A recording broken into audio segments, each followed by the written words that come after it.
لن يصلح آخر هذه الأمة إلا بما صلح به أولها.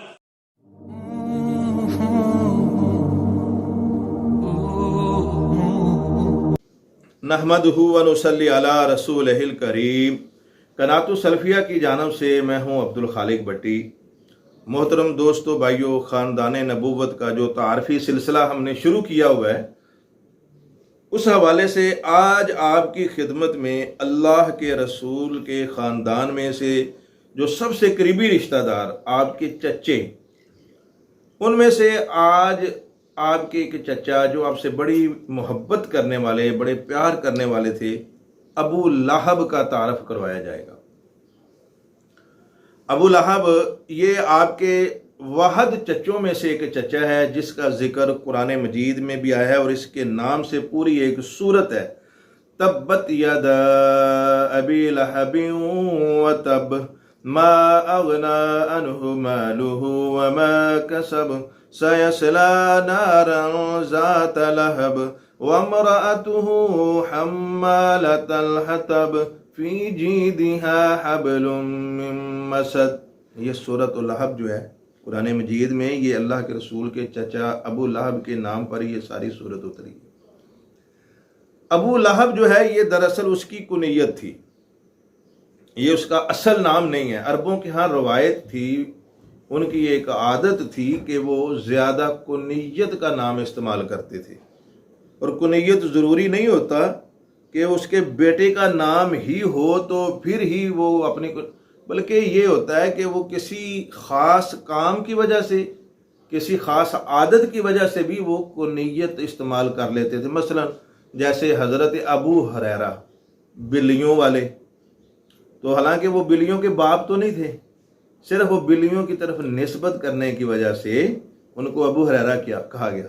ایسے ہی ابو لہب، لہب کا مطلب ہے شعلے مارتی ہوئی آگ، سرخ رنگ کی، سرخ رنگ والی آگ.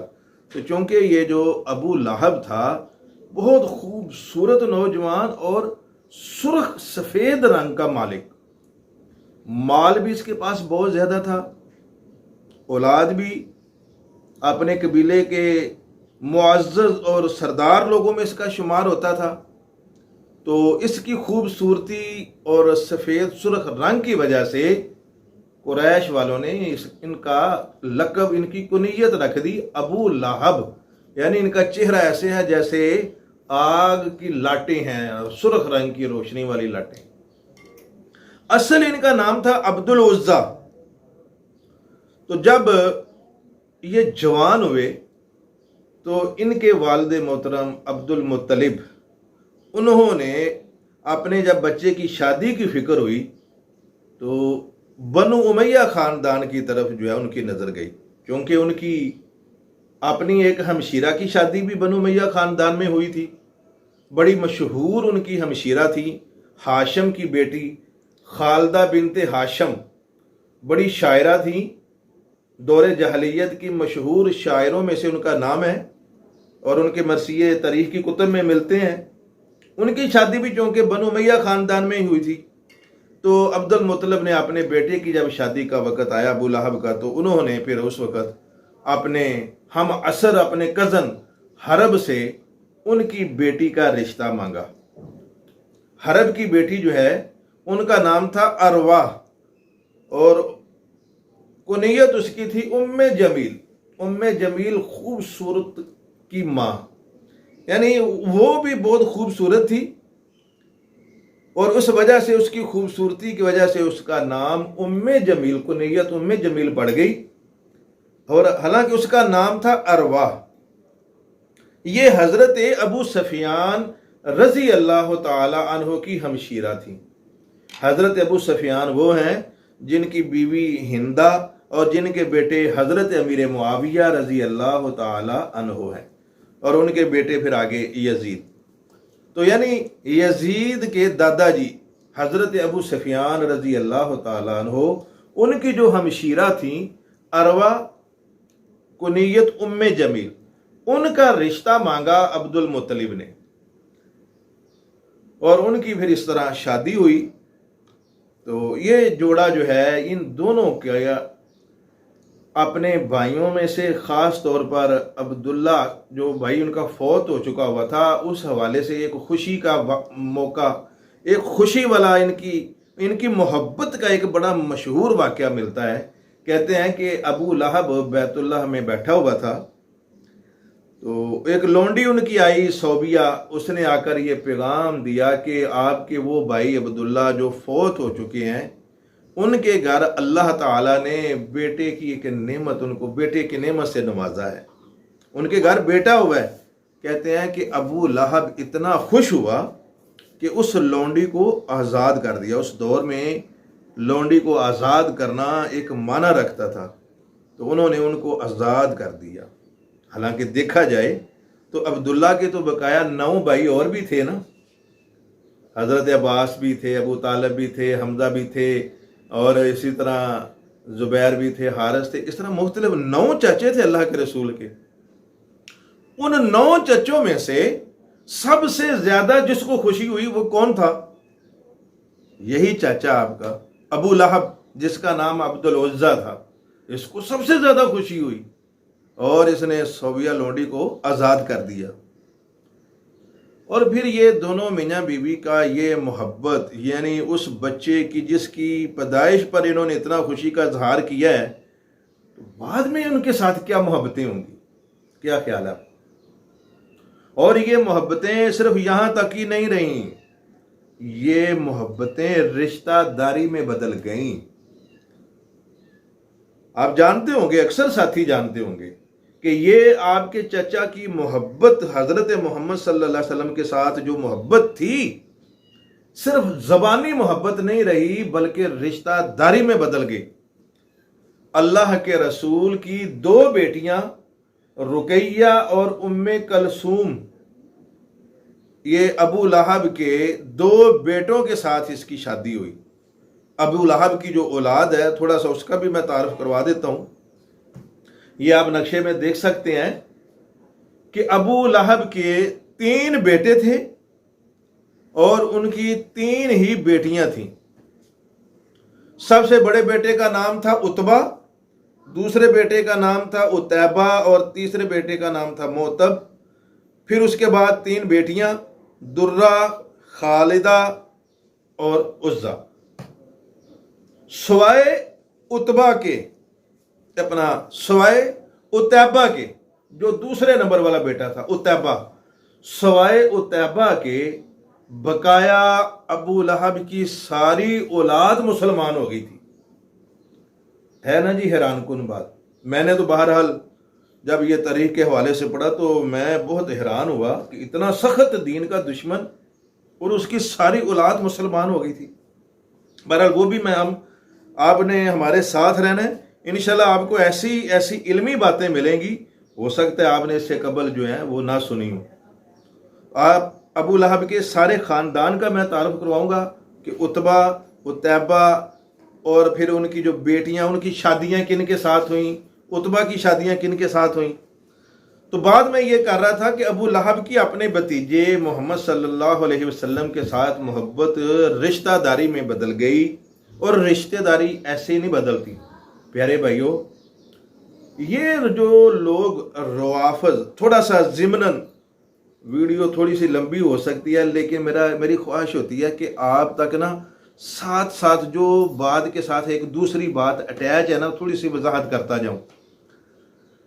روافض اور شیعہ حضرات جو ہے نا، ان کی تاریخیں اٹھا کے دیکھیں نا تو ان کی تاریخ پڑھے اہل سنت حضرات بھی پریشان ہو جاتے ہیں، کہتے ہیں یار یہ بنو امیہ اور بنو ہاشم خاندان کی اتنی لڑائیاں تھیں۔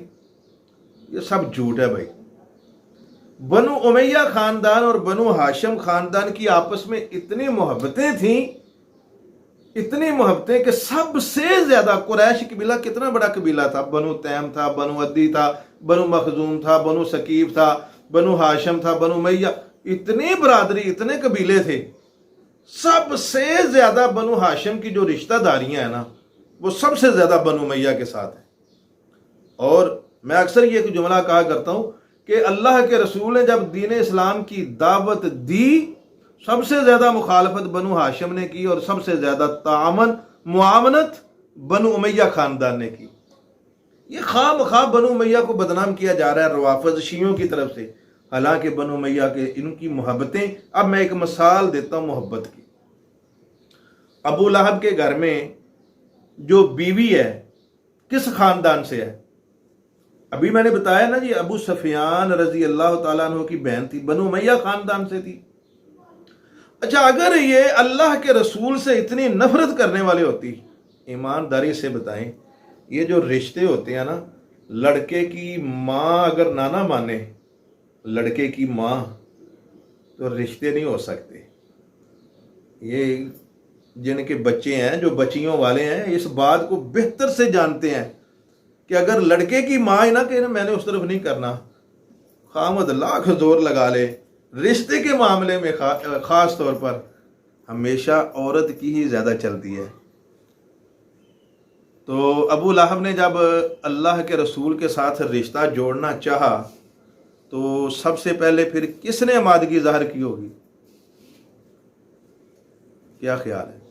اگر ابو لہب کے گھر میں بنو امیہ کی خاندان کی لڑکی ام جمیل موجود ہے، اگر وہ کہہ دیتی کہ ابو لہب میں نے اس گھر میں محمد صلی اللہ علیہ وسلم کی بیٹیوں کے ساتھ میں نے اپنے بچوں کی شادیاں نہیں کرانی، مجھے نفرت ہے ان سے، شادی ہو سکتی تھی؟ قطعا نہیں ہو سکتی.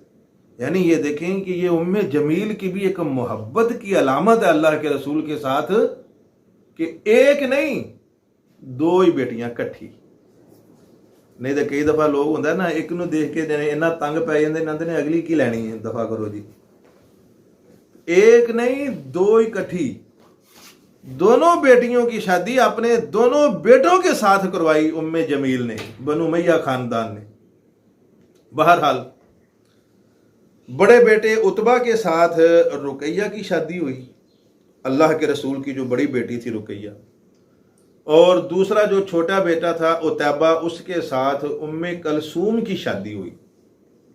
اسی دوران ہنسی خوشی وقت گزر رہا تھا کہ نبی اکرم صلی اللہ علیہ وسلم کی عمر جب 40 سال ہو گئی، آپ نے نبوت کا اعلان کر دیا.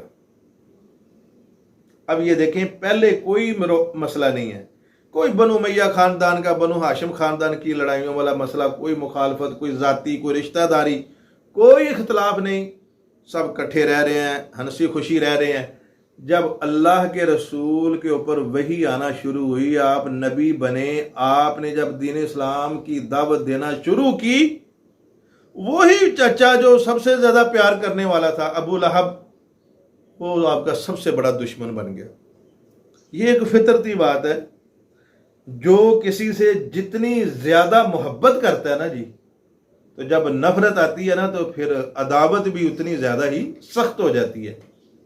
بہرحال نبی اکرم صلی اللہ علیہ وآلہ وسلم نے جب آپ کو یہ حکم ہوا نا، وَأَنذِرْ عَشِيرَتَكَ الْأَقْرَبِينَ، سب سے پہلے اپنے قریبی رشتہ داروں کو بلائیے. تو آپ کے سب سے زیادہ قریبی رشتہ دار کون تھے؟ دماد، سگا چچا بھی ہے، ابو لہب سگا چچا بھی ہے، اور ان کی بیٹیوں کا سسر بھی ہے. ان کے جو بیٹے ہیں وہ اللہ کے رسول کے دماد ہیں. سب سے قریبی گھرانہ یہ تھا ابو لہب کا. بہرحال آپ نے ان کو دعوت پہ بلایا، انفرادی طور پر بھی بات کی، ایک مجلس خاص ان کے لیے تھی، نہیں مانے. پھر جب حکم ہوا نا کہ سارے رشتہ داروں کو دعوت دیں، تو آپ نے اس طرح کیا کہ صفا پہاڑی کے اوپر چڑھے. اور عرب کے ہاں ایک یہ طریقہ تھا کہ جب کوئی خاص پیغام دینا ہوتا نا اس موقع پر کہ خطرہ ہے کہ کوئی مکے کے اوپر حملہ کرنے والا ہے، تو صفا پہاڑی کے اوپر چڑھ کے صبح کے وقت یہ پکار لگائی جاتی تھی، یا صباح. اللہ کے رسول نے نا اس پہاڑی کے اوپر چڑھ کے تو پھر یہ آواز لگائی، یا صباح. سارے مشرکین مکہ دوڑ پڑے کہ آج اللہ کے رسول نے آواز لگائی ہے، خیر ہو. آپ کے چچوں کو پتہ چلا، چچے بھی گئے، دماد بھی گئے، رشتہ دار باقی بھی گئے، قریش برادری بھی گئی. جب سارے اکٹھے ہو گئے نا، مشہور واقعہ، اللہ کے رسول نے فرمایا تم میں نے 40 سال گزارے ہیں، تم نے مجھے کیسے پایا؟ سب نے اکٹھا بیک زبان ہو کر کہا آپ صادق ہیں، امین ہیں۔ آپ نے فرمایا کبھی جھوٹ بولتے دیکھا ہے؟ انہوں نے کہا نہیں جی۔ آپ نے فرمایا کہ اگر میں یہ کہوں کہ یہ اس پہاڑی کے پیچھے فوج کھڑی ہے، وہ تمہارے اوپر حملہ کر دے گی، مان جاؤ گے؟ سب کہنے لگے جی جناب مان جائیں گے۔ کہو کیوں؟ آپ نے کبھی جھوٹ بولا ہی نہیں ہے۔ جب اللہ کے رسول نے اپنا 40 سال کا کردار ان کے سامنے رکھا، جب انہوں نے صادق اور امین کا آپ کو کہہ دیا، پھر اللہ کے رسول نے ان لوگوں سے کہا اچھا اگر یہ کہتے ہو نا میں جھوٹ نہیں بولتا، تو پھر یہ بھی بات میں سچی کرنے لگا ہوں۔ کہو قولوا لا الہ الا اللہ تفلحوا، اللہ کے سوا کوئی عبادت کے لائق نہیں، کوئی حاجت روا نہیں، کوئی مشکل کشا نہیں، کوئی اولاد دینے کا اختیار نہیں رکھتا، کوئی مشکلیں دور کرنے کا اختیار نہیں رکھتا، سارے اختیارات کا مالک ایک اللہ ہے۔ جب آپ نے یہ دعوت دی نا تو ساتھ کا تفلحوا، کامیاب ہو جاؤ گے، تملک العرب والعجم، عرب کے بھی عجم کے بھی بادشاہ بن جاؤ گے۔ اترکوا لات، اترکوا منات، اترکوا عزا۔ آپ نے فرمایا یہ جو بابا جی لات ہے نا، یہ بابا جی منات، یہ عزا، یہ جو بزرگوں کے جن کے نام تم نے رکھے ہوئے ہیں، دراصل وہ جو مورتیاں بناتے تھے فرضی نہیں ہوتی تھیں، یہ صحیح بخاری شریف کی روایت ہے۔ حضرت عبداللہ بن عباس فرماتے ہیں کہ بابا جی لات، بابا جی منات، عزا یہ نیک بزرگ تھے، حاجیوں کو کھانا کھلایا کرتے تھے۔ انہوں نے اس دور کی کہہ لیں کہ تصویر، مجسمہ سازی، انہوں نے تصویریں رکھی ہوئی تھی، ان کا احترام کرتے تھے، کہتے تھے ہماری دعا ان تک، ان کی اللہ تک۔ تو نبی اکرم صلی اللہ علیہ وسلم نے فرمایا یہ طریقہ درست نہیں ہے کہ پہلے ان سے آ کے مانگو، پہلے ان کے نام کی نظر نیاز دو، پہلے ان کے سامنے جھکو، اور پھر یہ کہو کہ یہ ہماری دعا، ہماری نظر نیاز، صدقہ خیرات پھر یہ رب تک پہنچائیں گے۔ یہ عقیدہ درست نہیں ہے، غلط ہے۔ اترکوا لات، اترکوا منات، ان بزرگوں کے ذریعے دین جو تم رب تک بات پہنچانا چاہتے ہو نا، اس کو چھوڑو، ڈائریکٹ ایک اللہ کی بات مانو، ایک اللہ سے مانگو، اللہ کے سامنے جھکو، نظر نیاز صدقہ خیرات ایک اللہ کا دو۔ لو جی، آپ نے مختصر یہ دعوت جب دی، سب سے پہلا جو دشمن آپ کا نکلا، جیسے میں نے آپ سے پہلے کہی نا بات، جسے سب سے زیادہ پیار ہوتا ہے نا وہی سب سے زیادہ پھر جب عداوت پہ آئے اس کی نفرت بھی سب سے زیادہ سخت ہوتی ہے۔ ابو لہب آپ کا چچا سب سے پہلے بولا، کہنے لگا تبن لک یا محمد، تیرے ہاتھ ٹوٹ جائیں یا محمد، علی ھذا جماعتنا، اس وجہ سے تو نے ہم کو ادھر اکٹھا کیا تھا۔ اور ایک روایت میں آتا ہے کہ ایک پتھر اٹھا کے تو اللہ کے رسول کو اس نے مارنا چاہا یا مارا، لیکن اللہ کے رسول بچ گئے، تو اس نے لوگوں کو متنفر کرنا شروع کر دیا۔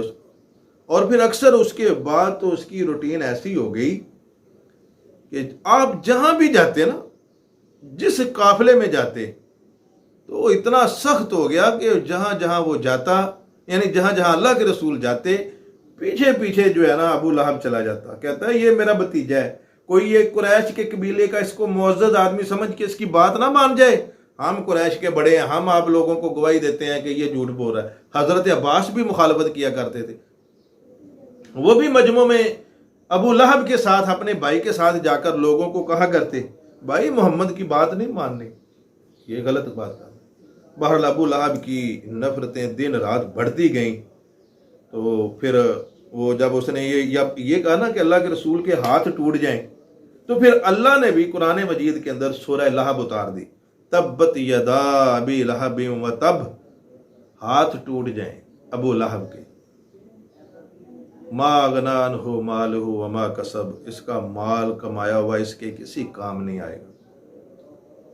اور آگے ساری صورت، اور اس کی بیوی کے گلے میں جو ہے وہ مونج کی رسی ہوگی، لکڑیاں اٹھاتی رہے گی۔ جب یہ صورت اتری تو انہوں نے، میاں بیوی نے مشورہ کر لیا، ام جمیل نے اور ابو لہب نے، انہوں نے کہا بڑی ہو گئی، اپنے دونوں بیٹوں عتبہ اور عتیبہ سے کہا کہ اگر تم میرے بیٹے ہو نا تو محمد صلی اللہ علیہ وسلم کی بیٹیوں کو طلاق دے دو۔ کہتے ہیں کہ جی جو عتبہ ہے اپنا